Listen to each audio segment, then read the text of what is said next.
আসসালামু আলাইকুম প্রিয় দর্শক, আপনার নাম পরিচয় বলে প্রশ্নটি করুন। ওয়ালাইকুম সালাম। জি আমি মোহাম্মদ শামসুল হক সিলেট থেকে বলছি। জি জি বলুন।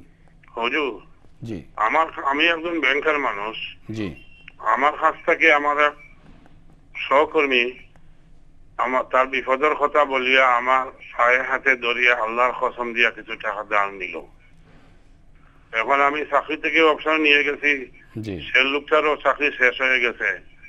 এবং আমার নাম ঠিকানা এবং টেলিফোন নম্বর তার কাছে আছে, আমার টাকাটা সে ফেরত দিচ্ছে না। তার কি হবে বা আমার বা কি হবে? আমি তো টাকাটা পাচ্ছি না।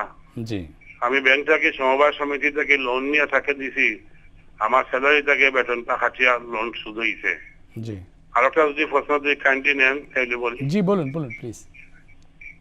যে মসজিদে প্রবেশ করিয়া যে সুন্নত ফরজের আগে প্রবেশ করিয়া যে একটা নামাজ পড়তে হয়, এটা নফল না সুন্নত, জি বা কিভাবে নিয়ত করতে হয়? জি অসংখ্য ধন্যবাদ ভাই শামসুল হক জি। সিলেট থেকে। উনি দুটি প্রশ্ন করেছেন সাহেব। প্রথম প্রশ্ন হচ্ছে, ওনার এক সহকর্মী কিছু টাকা ধার নিয়েছেন কিন্তু এখন ধার ফেরত দিচ্ছেন না। এই অবস্থায় সহকর্মীর কি হবে বা ওনার জন্য কি করণীয়, এই বিষয়ে একটু জানতে চাচ্ছেন। প্রথমে আমরা এই প্রশ্নটির উত্তর নেই। আসলে এটি খুবই দুঃখজনক। আমাদের সমাজে কিছু মানুষ যখন বিপদগ্রস্ত হয় তখন আরেকজন মানুষ কিন্তু তার বিপদের সহযোগিতায় কিন্তু এগিয়ে আসে, এটা কিন্তু জি, নিয়ম। জি, এটা নিয়ম। এবং আল্লাহর হাবিব বলেন ওয়াল্লাহু ফি আউনি আল আবদি মা দামা আল আবদু ফি আউনি আখি। কোরআনও সে কথা বলেন তাআওয়ানু আলাল বিররি ওয়াত তাকওয়া কর্জে হাসানা, ওয়ালা তাআওয়ানু আলাল ইসমি ওয়াল উদওয়ান ওয়া মা ইউকরিদুল্লাহ কারদান হাসানা। তো এই যে কর্জে হাসানার বিষয়টি, মানে বিপদে পড়লে মানুষ এগিয়ে আসে, বাট সমস্যাটা হলো একজন মানুষ ধার কর্য করে তাকে এই টাকাটা ম্যানেজ করে দিল, নেওয়ার সময় সে অনেক কাকুতি মিনতি করে, বাট দেওয়ার সময় এটি সে গরিমসি করে। রাসূল আকরাম সাল্লাল্লাহু আলাইহি ওয়াসাল্লাম বলছেন এটা তাদের উপর লানত করেছেন, এবং যত দ্রুত সম্ভব এই কর্জে হাসানা যার কাছ থেকে নেওয়া হয়েছে তাকে এটা পে করে দেওয়া। কারণ মাতলুল গানি জুলমুন, আবার এমন যেন না হয় যদি তিনি ধনী ব্যক্তি হন আর তাকে যদি পীড়া দেওয়া হয় এটা জুলুম হবে। কিন্তু আসলে তার দায়িত্ব 1 মাসের কথা বলে, অথবা বলে আগামী সোমবার আমি দিয়ে দেব, নির্দিষ্ট ডেটের কথা বলে, কিন্তু এই ডেট ঘুরতে ঘুরতে 1টি বছর চলে যায়। রাসূল আকরাম সাল্লাল্লাহু আলাইহি ওয়াসাল্লাম তাদের ব্যাপারে খুব কঠোর হুঁশিয়ারি করে দিয়েছেন, আমরা এই গর্হিত কাজটি কখনোই করব না।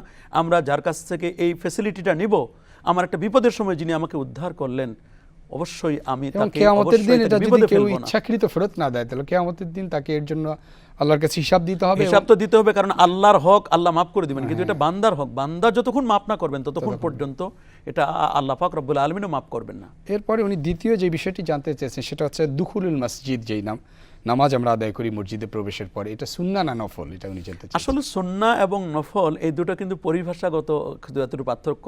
ফুকাহায়ে কেরাম সকল সুন্নতগুলোকে নফলের মধ্যে অন্তর্ভুক্ত করেছেন, আবার যেগুলো সুন্নতে মুআক্কাদা এটাকে এক্সট্রা তারা আলাদা করে পরিচয় দিয়েছেন। তবে কেউ কেউ বলছেন যে না, সমস্ত সুন্নতগুলো নওয়াফেলের অন্তর্ভুক্ত, ফরজ, ওয়াজিব এবং নওয়াফেল। বা আবার অনেকে বলছেন যে ফরজ সুন্নত এটা শুধু ফিকহি পরিভাষা, এক ধরনের টার্মিনোলজি, পরিভাষাগত শুধু পার্থক্য। এটাকে উনি সুন্নত হিসাবে পড়তে পারেন বা নফল হিসাবে পড়তে পারেন, যেটাই নফল সেটাই সুন্নত, তেমন কোনো পার্থক্য নেই।